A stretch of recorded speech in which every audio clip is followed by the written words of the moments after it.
Guys, আসসালামু আলাইকুম সবাইকে। ফাইন্যান্স উইথ ফারজানা চ্যানেলে সবাইকে স্বাগতম।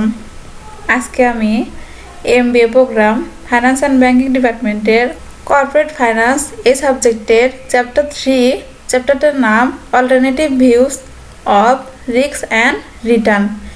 এই চ্যাপ্টারের অলরেডি আমি বেশ কিছু ম্যাথ করিয়ে দিয়েছি সূত্রসহ সুন্দরভাবে ধারাবাহিকভাবে। আমি আজকের থেকে প্রবলেম 6 এর ম্যাথগুলো করিয়ে দিব। এর আগের ভিডিওতে আমি প্রবলেম 5 পর্যন্ত ম্যাথ করিয়ে দিয়েছি। তো কথা আর বাড়াবো না, চলেন ম্যাথ সলিউশনে চলে যাওয়া যাক। প্রবলেম 6টা পরে দেখি কি বলছে।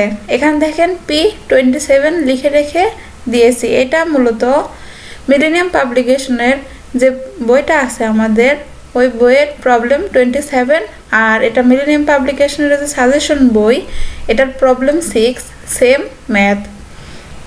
তো ম্যাথটা দেখেন কি বলছে। The following are the return of share A and the market M for the last 6 years.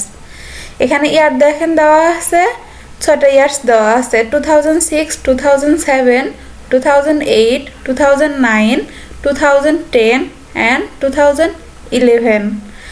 R return of এ আর এর মান দেওয়া আছে মার্কেট মানে স্টক কিংবা মার্কেটের জন্য। দেখেন এটা 18%, 9% এইভাবে সবগুলো মান দেওয়া আছে। আর এটা রিটার্ন অফ এম, এগুলা এম এর জন্য রিটার্নের মান আর এর মান দেওয়া আছে এগুলো। আর আমাদের রিকোয়ার্ড কি করতে বলছে দেখেন, রিকোয়ার্ড 1 কি বলছে, calculate the covariance and correlation coefficient of return. আমাদের এখান থেকে কোভেরিয়েন্স আর কোরিলেশন কোফিসিয়েন্টটা বের করতে বলছে। দ্বিতীয় রিকোয়ার্ড বলছে ডিটারমাইন দ্য বেটা কোফিসিয়েন্ট ফর এ, অর্থাৎ আমাদের বেটা এর মান বের করতে বলছে শুধুমাত্র এই যে রিটার্ন অফ এ এর জন্য। আর রিকোয়ার্ড 3 দেখেন কি বলছে, হোয়াট এ, এই যে এই স্টকটা টোটাল রিস্ক কত, total risk how much is systematic রিস্কটা বের করতে বলছে। তো চলেন ম্যাথটার সলিউশনটা দেখে নেওয়া যাক। ফার্স্টে দেখেন কি করছি, আমি একটা টেবিল করে নিয়েছি। মূলত এই ম্যাথগুলো টেবিল করে নিলে ভুল হওয়ার সম্ভাবনাও খুব কম থাকে আর সময়ও কম লাগে, সব দিক দিয়েই ভালো হয়। তো চলেন টেবিলটা দেখে নিই, টেবিলটা কীভাবে করছি। এখানে দেখেন ইয়ারের জন্য আলাদা একটা কলাম করিয়ে নিয়েছি আমি। আর এখানে স্টক এ আর স্টক এম কিংবা মার্কেট এম, এটার জন্য দেখেন। আর এখানে কিন্তু আমার পি এর মান নাই, এখানে শুধু ইয়ারের ম্যাথগুলো একটু চেঞ্জ হয়। আর যদি প্রবাবিলিটি দেওয়া থাকে তখন একটু চেঞ্জ আসে। যদিও আমি প্রবাবিলিটি দিয়ে ম্যাথ দেখিয়ে দিয়েছি। দেখেন এটা কিভাবে করছি, এটা আমার ইয়ারের ম্যাথ ছিল। এখানে আর মাইনাস ইয়ার হোল স্কোয়ার হবে। এটা সেম, এটা অন্য একটা স্টকের জন্য আর মাইনাস ইয়ার হোল স্কোয়ার। আর এই পাশটা দেখেন আর মাইনাস ইয়ার, এখানে দেখেন ব্র্যাকেট ক্লোজ করে এ লিখে রেখে দিয়েছে, অর্থাৎ এই যে এই মানটা ইনটু আর মাইনাস ইয়ার এম, এই মানটা, এই দুইটা মান গুণ করে এই কলামে বসানো লাগবে। এটা কেন করব, এটা দেখেন কোভেরিয়েন্সের সূত্র কি আমাদের, সামেশন আর মাইনাস ইয়ার এ ইন্টু সামেশন আর মাইনাস ইয়ার এম ডিভাইডেড এন, অর্থাৎ এই মানটা আমার লাগবে। এটাই আমার কোশ্চেনে বের করতে বলছে। তো আমি এইটা দেখেন এখানে বের করে শুধু এই যোগফলটাই নিব। তো ফার্স্টে দেখেন কি করছি, ছকটা ইয়ারের কলামে ইয়ারগুলো বসিয়ে নিয়েছি। আর এ স্টকের যে আর এর রিটার্নটা ছিল আমাদের 18, 9, 20, সব পার্সেন্টেজটা আমরা দেখেন এভাবে লিখছি 0.18, 0.09, 0.20, মাইনাস, এখানে মাইনাস ছিল -10%, এটা এই জন্য দেখেন এখানে -0.10। পরবর্তীটা দেখেন 0.05, পরবর্তীটা দেখেন 0.12। এখন কি করতে হবে, আমাদের এই আর এর মানটা যোগ করতে হবে। যোগ করে দেখেন কি করছে, এখানে সামেশন আর ইজিক্যাল টু 0.54। এখন আমাদের ইয়ারটা লাগবে। ইয়ার কীভাবে হয়, যদি ইয়ার দেওয়া থাকে তখন আবার এভারেজটা বের করতে হয়, সামেশন আর ডিভাইডেড এন করতে হয়। আর আপনার যদি কখনো ইয়ার না দেওয়া থাকে তখন এই মানটাই আপনার ইয়ার হয়ে যায়, এই মানটা হয়ে যায় যোগফলটা। যদি আমি এর আগে দেখিয়ে দিয়েছি, কিন্তু তারপরেও মনে করিয়ে দিলাম। তো দেখেন এখানে কি করছি, এই মানটা আমরা ক্যালকুলেশন করছি এভারেজ 0.54 ডিভাইডেড 6। এর সংখ্যা ছিল 6টার জন্য এখানে 6 দিয়ে ভাগ করছি, অ্যান্সার আসছে আমার 0.09। এটা আমার ই আর এর মান। এখন এই 0.09 থেকে আমার এই যে এগুলো মাইনাস করে করে এখানে বসানো লাগবে। ফার্স্টে দেখেন 0.18 মাইনাস 0.09 করলে আসবে 0.09। পরবর্তীটা 0.09 থেকে 0.09 মাইনাস করলে এখানে কিচ্ছু হবে না, ফাঁকা থাকবে, এখানে জিরো লেখা যায়, এইভাবে লিখে রেখে দেওয়া যায়। তো এইভাবে প্রত্যেকটা ক্যালকুলেশন করে এই কলামটায় বসিয়ে নিব। এখন এই মানটাকেই আমরা হোল স্কোয়ার করব শুধু, তাই দেখেন হয়ে যাবে 0.09 যদি আমরা স্কোয়ার করে দেই তখন 0.0081 হবে। এইভাবে সবগুলো আমরা ক্যালকুলেশন করে নিব। ক্যালকুলেশন করে এটার যোগফল এখানে বসিয়ে নিব।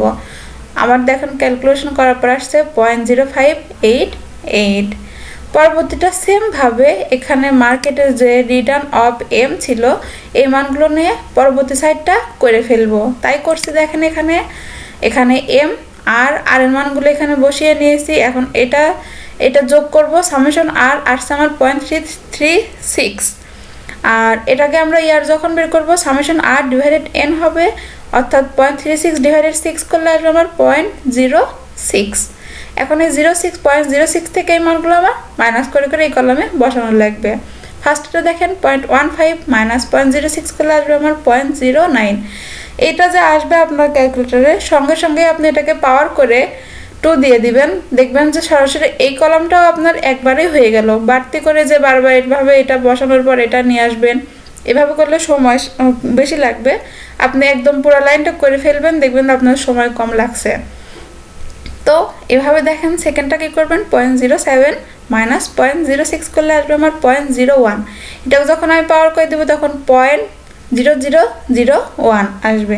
এভাবে কলামটাও করে নিব।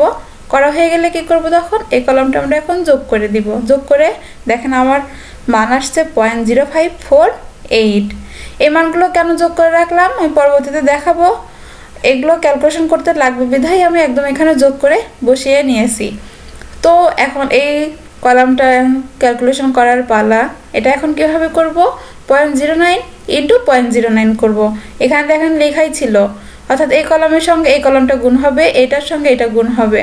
ফার্স্টটা দেখেন গুণ করার পর আসছে 0.0081, আর এখানে ফাঁকা ছিল, আর এটা গুণ করার কারণে ফাঁকা হয়ে গিয়েছে। আর পরবর্তী দেখেন 0.11 ইন্টু 0.1 করলে আসবে আমার 0.011। এভাবে সবগুলো ক্যালকুলেশন করে দেখেন এখানে বসিয়ে নিয়েছি। এটা ক্যালকুলেশন করার পর এটা যোগ করে নিয়েছি, অ্যান্সার আসছে আমার 0.0563। এর পরবর্তীতে দেখেন এইটা কিন্তু ক্যালকুলেশন করা শেষ আমার। এখন আমি রিকোয়ার্ড কি বলছিল, calculate the covariance and correlation coefficient of returns. আমার এখন কোভিডেন্স বের করার পালা। কোভিডেন্সটা কিভাবে হবে, ছোটো দেখেন summation R minus AR A into summation R minus AR M divided N. এটা দেখেন এই মানটা বসাবো এখানে 0.0563, আর এন ছিল আমার 6। এটা ক্যালকুলেশন করলে আসবে আমার 0.0093। আচ্ছা, একটা বের হলো। এখন আমাদের আরেকটা কি বের করতে বলছিল, কোরিলেশন কোফিসিয়েন্ট। কোরিলেশন কোফিসিয়েন্টের সূত্র কি ছিল আগে সূত্র দেখিয়ে দিই। দেখেন correlation coefficient R equal to covariance divided sigma A into sigma M. তো আমার কিন্তু কোভিডেন্সটা অলরেডি বের করে নিয়েছি, কিন্তু সিগমা এ সিগমা এমটা তো আমার নাই। এই মানটা বের করার জন্য এখন তাহলে অবশ্যই আমার সিগমা এ সিগমা এম বের করতে হবে। তাই দেখেন ওপরে করছি এখানে we know sigma A equal to root over summation R minus E R whole square divided N minus 1। এখানে n মাইনাস 1 কেন নিলাম, এটা বছরের অঙ্ক ছিল, n মাইনাস 1 করতে হবে। আর এখানে দেখেন এই যে এই মানটা নিলাম, এই মানটাই আমার এখানে উপরে বসাতে হবে। আর যদি প্রবাবিলিটি দেওয়া থাকতো সেক্ষেত্রে আমরা সিগমা এ কিংবা সিগমা এম কীভাবে বের করতাম, root over summation R minus E R whole square into P, তখন ডিভাইডেড n মাইনাস 1 এগুলো কখনোই আসতো না। যদিও আমি এই ম্যাথটা দেখিয়ে দিয়েছি, তারপরেও আমি মনে করিয়ে দিলাম। তো দেখেন এটা ক্যালকুলেশন করে নিব। এখন ক্যালকুলেশন করব। এখন দেখেন ওপরে নিয়ে নিয়েছি 0.0588 ডিভাইডেড 6 মাইনাস 1। এখানে দেখেন রুট ওভার 0.01176।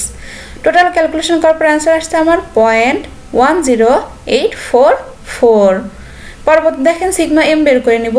সিগমা এম বের করার ক্ষেত্রে কি হবে, আমার root over summation R minus year whole square M divided N minus one. এখানে কিন্তু এই যে সিগমা এম, এই জন্য আমার এই যে সিগমা এম এর যে এই মানটা বের হয়েছে এই মানটা নিতে হবে। দেখেন এখানে 0.0548, এখানেও দেখেন 0.0548ই নিয়েছি আমি।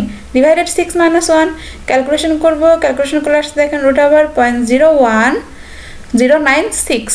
টোটাল ক্যালকুলেশন করার পর অ্যান্সার আসবে আমার 0.10469। এখন আমার কোরিলেশন কোফিসিয়েন্টটা বের করে নেওয়ার পালা। আর ইজিক্যাল টু, সূত্রটা দেখেন, R equal to covariance divided sigma A into sigma M. তো ওপরে কোভেরিয়েন্সের মানটা বসিয়ে নিয়েছি। এই যে এটা ক্যালকুলেশন করে আমরা যে কোভেরিয়েন্সের মানটা পেয়েছি এই মানটাই নিব, আর এই মানটা নিয়ে ক্যালকুলেশন করতে হবে। তো 0.0093 ডিভাইডেড 0.10844 ইন্টু 0.10469। এখন ক্যালকুলেশন করব, দেখেন ওপরে আসছে 0.0093 ডিভাইডেড 0.011352 টোটাল ক্যালকুলেশন করার পর এটার অ্যান্সার আসছে দেখেন 0.8191। এই ছিল রিকোয়ার্ড 1 এর ম্যাথটার সলিউশন। রিকোয়ার্ড 2 কি বলছিল দেখেন, ডিটারমাইন দ্য বেটা কোএফিসিয়েন্ট ফর এ। তো বেটা কোএফিসিয়েন্ট বের করব। বেটা coefficient for A, beta A is equal to sigma A divided sigma M into R. এটা আমার বেটা কোএফিসিয়েন্ট বের করার সূত্র। আমি কিন্তু সূত্র দেখানোর সময় দেখিয়েও দিয়েছি যে এটা বেটা কোএফিসিয়েন্ট বের করার ক্ষেত্রে সূত্র, কোভেরিয়েন্সের সূত্র এটা, কোরিলেশন কোএফিসিয়েন্টের সূত্র এটা, সিগমা বের করার সূত্র এটা। তো দেখেন এখন এই সিগমা এ, সিগমা এম আর আর এই মান তিনটাই কিন্তু আমার কাছে আছে। এই মানগুলো, এই যে আর এর জন্য যে মানটা বের হয়েছে এটা আর এর মান, আর সিগমা এ সিগমা এম তো অলরেডি আমি দেখিয়ে দিয়েছি, এটা সিগমা এম, এটা সিগমা এ। এটাই মান দেখেন এখানে বসিয়ে ক্যালকুলেশন করছি 0.10844 ডিভাইডেড 0.10469 ইন্টু 0.81919। টোটাল ক্যালকুলেশন করার পর অ্যান্সার আসবে আমার 0.8485। এটা প্রবলেম রিকোয়ার্ড 2 এর সলিউশন। রিকোয়ার্ড 3 কি বলছিল, what a total risk, how much is systematic risk. Total রিস্কটা বের করতে বলছে আর সিস্টেমেটিক রিস্ক। টোটাল রিস্ক কীভাবে হয়, মার্কেট রিস্কের সঙ্গে যদি ইন্ডিভিজুয়াল রিস্ক যোগ করা হয় তবেই আমাদের টোটাল রিস্কটা বের হয়ে যায়। টোটাল রিস্কটা আমার sigma, market risk sigma M হবে, এটা এখানে হবে সিগমা এম, আর ইন্ডিভিজুয়াল রিস্ক যেটা ওইটা সিগমা এ হবে। তো এখন দেখেন মানগুলো বসিয়ে ক্যালকুলেশন করব, হবে দেখেন 0.10844 প্লাস 0.10469। টোটাল ক্যালকুলেশন করার পর অ্যান্সার আসবে 0.2131 অর্থাৎ 21.31%। আর সিস্টেমেটিক রিস্ক দেখেন এখানে লিখে রেখে দিয়েছি, systematic risk 10.84% and non-systematic risk 10.45%। আচ্ছা, এই ছিল আমার প্রবলেম 6 এর ম্যাথ সলিউশন। এখন চলেন প্রবলেম 7টা দেখেই পরে দেখি কি বলছে। প্রবলেম 7টা দেখেন P15 অর্থাৎ মিলেনিয়াম পাবলিকেশনের যে বইটা আছে ওইটার প্রবলেম 15, আর এটা মিলেনিয়াম পাবলিকেশনের যে সাজেশন বই সেম ম্যাথ। তো দেখেন ম্যাথটা কি বলছে, at the beginning of last year you invest টাকা 5000 in 100 shares of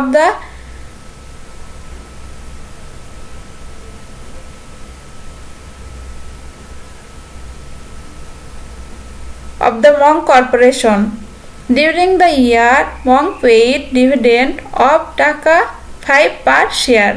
At the end of the year you sold the 100 share for টাকা 59 a share. Compute your total SPY on the share and indicate how much was due to the price change and how much was due to the dividend income. এখানে আমাদের SPY, dividend income এগুলো বের করতে বলছে। তো চলেন ম্যাথটার সলিউশনটা দেখে নেওয়া যাক। ফার্স্টে দেখেন কি করছি, to calculate total SPY we have to calculate dividend yield and capital gain yield. তো ফার্স্টে দেখেন ডিভিডেন্ড ইয়েল্ড বের করব। ডিভিডেন্ড ইয়েল্ডের সূত্র কি? ডিভিডেন্ড পেইড অর্থাৎ D divided beginning value P0 into 100। এখানে আমার দেখেন বলা ছিল 55,000 টাকা আর শেয়ার ছিল 100 শেয়ারস। এটা যদি আমরা এটাকে ভাগ করি তাই কিন্তু আমি P0টা পেয়ে যাব। তো বিগিনিং ভ্যালু P0 দেখেন 5,000 ডিভাইডেড 100 করলে আসছে আমার 50। এটা আমার P0 এর মান। আর ডিভিডেন্ড কোশ্চেনে বলা ছিল 5। এই যে দেখেন ডিভিডেন্ড অফ টাকা 5 পার শেয়ার। এই মানটা এখানে দেখেন হিয়ারে লিখে রেখে নিয়েছি। এখন ক্যালকুলেশন করব। ডিভিডেন্ড পেইড 5 ডিভাইডেড 50 ইন্টু 100 করলে আসবে আমার 10%। এগেইন দেখেন ক্যাপিটাল গেইন ইয়েল্ড অর্থাৎ CGY। CGY এর সূত্র কি? P1 minus P0 divided P0 into 100। কোশ্চেনে যে 59 দেওয়া ছিল এখানে দেখেন সোল্ড করছে। এটা আমার P1 এর মান আর P0 এর মান তো আমি বের করে নিলাম এখানে 50। তো 59 মাইনাস 50 ডিভাইডেড 50 ইন্টু 100 করলে আসবে আমার 18%। এটা আমার ক্যাপিটাল গেইন ইয়েল্ড। আর নাও টোটাল HPY। টোটাল HPY কিভাবে হয়? ডিভিডেন্ড ইয়েল্ডের সঙ্গে যদি আমরা ক্যাপিটাল গেইন ইয়েল্ড যোগ করি তখনই কিন্তু আমার টোটাল HPYটা বের হয়। অর্থাৎ এই যে 10% আর 18% যোগ করলে আমার 28% হবে। এটাই আমার ক্যাপিটাল, এটাই আমার HPY। আশা করছি সবাই বুঝতে পারছেন। এর পরবর্তী ম্যাথটা দেখেন প্রবলেম 8। এই ম্যাথটা আমি পরবর্তী ভিডিওতে করিয়ে দিব। ততক্ষণ পর্যন্ত সবাই ভালো থাকবেন। আজকের মতো এই পর্যন্তই। আল্লাহ হাফেজ।